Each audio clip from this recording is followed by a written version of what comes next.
just want to make this perfectly clear. I'm not a horror fan. I'm not into horror. Though, for some reason, I end up watching a lot of that, actually. I mean, I did a blog site, and a lot of the stuff I wrote about was surprisingly about horror. It's just that a lot of the superhero films that are being made today, many of them are directed by horror filmmakers. I mean, Doctor Strange was directed by Scott Derrickson, who did Emily Rose, the Sinister movies. The new Spider-Man films with Tom Holland was directed by John Watts, who did Clown and Cop Car. Heck, even the Spider-Man films with Tobey Maguire were directed by Sam Raimi, who did the Evil Dead trilogy. But out of all of them, the one that has stood out to me is James Wan. He was the guy who directed the first Saw film. He has expressed disappointment on the rest of the franchise and the effect it had on the genre, the whole torture porn and more gross than scary concept that has basically made up a lot of the horror films. The first Saw film is actually pretty tame compared to the rest of the Saw films that came out after that. But anyway, yeah, he did the first Saw film. He did Dead Silence. Basically, it's Night of the Living Dummy, but for adults. He did Insidious, Insidious Chapter 2, and his most popular, and in my opinion, his best films, the Conjuring films, the first and second film. And those are phenomenal. And it's rated R because it's scary. There's no sex, there's no gore, there's none of that grotesque stuff in these types of films. He's able to make it just legitimately scary. He is a masterclass when it comes to scares. And whenever he's not doing anything scary related, he has done some action films. There was Death Sentence, which was a very, very loose take on the Death Wish films. Furious 7. Yes, that is correct. The guy who did Saw and Conjuring has done a Fast and Furious film, the one that had Paul Walker in his final film role. And he also recently did Aquaman from DC. Yeah, it's amazing how these horror directors are starting to do a lot of these action and superhero related films. It's cool. I love seeing that. Anyway, I'm getting off topic. The topic for today is James Wan's newest film, Malignant. He is going back to his roots, back to the days of when he did Saw, Death Sentence. This is not based on any existing material, so that's what makes me more excited. This is an original story. And it's okay. Ish. I did not hate this film. But, well, how do I put it this way? Well, I guess let's start with the plot. So the plot of the story, we have this young woman named Madison who has starting to get visions. These very creepy and disturbing visions of murder, death, and apparently it all leads to this imaginary friend she had when she was little, who she named Gabriel. And of course, yeah, whenever weird stuff happened, she would say it was Gabriel, but of course everyone thought she was, lying or whatever. But since then, she's kind of forgotten about it and just, suppressed it away. But now it's happening again. So creepy things are happening. And of course, and again, it seems to be that this mysterious Gabriel figure is behind it. But is it a figment of her imagination? A demon? A ghost? Alien? And that's as far as I'm going to go without spoiling anything. But I like how Wan went back to his roots. It's more smaller scale, again, kind of recalls his days when he did Saw. And speaking of Saw, he seemed to be drawing some inspiration from the sequels, because I'm just going to say it right now. This is probably his most goriest film. I'm like, yikes! I mean, I was like, I didn't think he would go that far. So if you're not a fan of these types of films, I don't recommend it. But for any of you horror fans who can stomach this stuff or just want a simple horror film, then Malignant is for you. I mean, like I said, it's not a terrible movie. Me, like I said, I'm easily squeamish. I'm a big chicken when it comes to these films. But again, knowing it was one who has impressed me with a lot with his filmography, that's the only reason I saw this film. And moving past all the gore, I was still impressed. This is a James Wan film, from the opening logos, the title screens, the color red. Yes, it's a Wan film when you see a lot of red. So it was just cool seeing, his trademarks in this film. None of the regular people he worked with are in this film. There is no Lee Winnell, no Patrick Wilson. Yeah, none of his familiar friends were on this film. The only one is Joseph Bishara, I believe that's his name. He has composed the music, mostly the Insidious films. In addition to making the music for Insidious, he was also that Darth Maul demon. And I think he was also the nun in Conjuring too.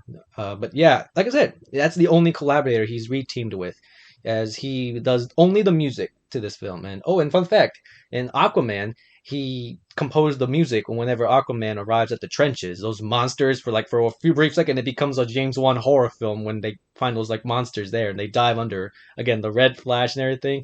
So yeah, Joseph Bishara did the music for just that one scene. Yeah, but okay, I'm back on track. I'm starting to nerd out here. But yeah, let's see what else. There's of course the bluish tones, and sometimes there's like these water related effects. We see it when the visions start to happen. It like dissolves. Like there's kind of like a liquidy kind of ink effect, rain and water. Water seems to play a role in his films too. So it was cool seeing like again his trademarks. Again, yeah, as someone who's been a James Wan fan, that's what made the film enjoyable, and the characters, a little bit. Madison, you see her being such a frail person. She has a jerk of a husband. No, stand it, a toxic husband, an abusive guy. In typical James Wan fashion, the characters in his films are haunted characters. They've had something that's happened to them in the past, and and she's no exception. I won't say what, but something's happened to her. She can't remember, but yeah, and she states it later in the film that she can't remember anything like from her childhood that much. So again, that plays in. She has a sister, who I actually liked her a lot. I mean, I kind of liked the cast of supporting characters. They were more colorful. I mean, Madison is all just gloomy, which understandable.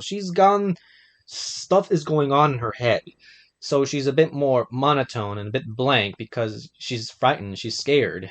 It's basically Lights Out in reverse in some way, where we focus on the people that knew the victim who's being haunted by something, and the victim is more of the supporting character. Here we're now flipping the tables here, and now we are looking through the eyes of the victim. Kind of recalls even The Invisible Man, which was directed by James Wan's best friend Lee Winnell. As the movie goes on, we kind of finally start to peel the layers and see why she is like this. Not a terrible character, but I found the supporting cast much more. I was more invested in the supporting characters. Like I said, there's the sister, there's the cops who are investigating the whole scene when the murders happen, and they're suspicious of her. And then, of course, there's the doctors who were involved in her childhood as well. Eventually, even with Gabriel as well. Gabriel is such a. He is. Oh, he's scary. He is scary. Some of y'all probably watch more horror films than me, and y'all may not find him that scary. But even if you don't, the whole idea behind what Gabriel really is, that's just yeah. I jumped out of my seat when we start to see more of what's really going on. I was like, yeah, I was.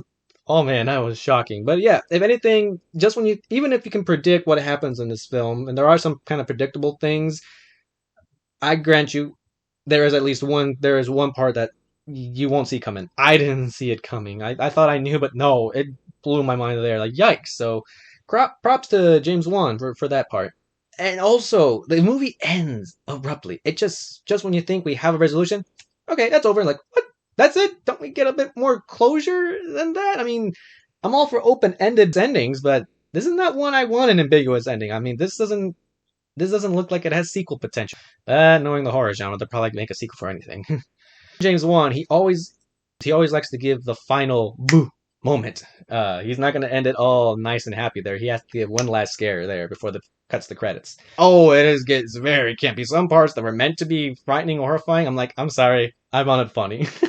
It gets a little over melodramatic, so I just found it more funny there in certain scenes, especially when there's like that those moments, there was one particular moment, yeah, like as we enter the third act, that I'm like, yeah, I'm sorry, I can take it seriously. The score is good. I love the score. Like some of it gets a little techno electronic. I'm like, oh, I love this score. I gotta listen to this.